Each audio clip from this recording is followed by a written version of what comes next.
তো তোমরা প্রথমে ভিডিওটি দেখো, তারপর তোমাদের করা কিছু ফানি ফানি কমেন্ট পড়বো। তো বাড়িতে এসে তো স্নান কমপ্লিট করে নিয়েছি। এইদিকে মা খাবারও বেড়ে দিয়েছে। মা সবাইকে দেখা একবার। হোটেলে মনে হয় এত সুন্দর খাবার দেয় আমার। কি সুন্দর, মনে হচ্ছে জন্মদিন আমার। মা হ্যাপি বার্থডে টু মি। তাছাড়া আমি একটা দারুণ ড্রেস পরেছি, দেখো ওটা পাকিস্তানি আউটফিট হয় না, এগুলো পাকিস্তানি বলে তো। কি সুন্দর লাগছে, হেভি না? খুব সুন্দর, হেভি লাগছে।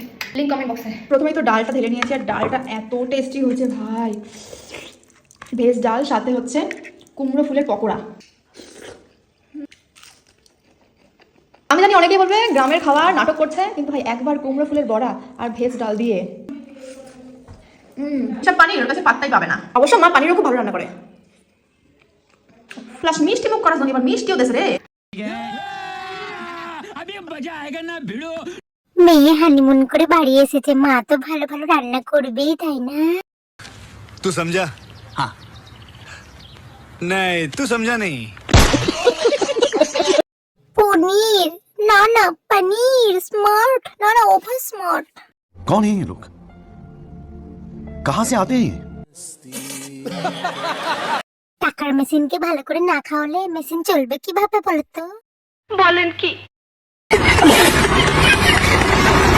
আরে ছাপড়ি দিদি, ওটা পাকিস্তানি না, সার্কাসের জোকার লাগছে ড্রেসটা তোমার।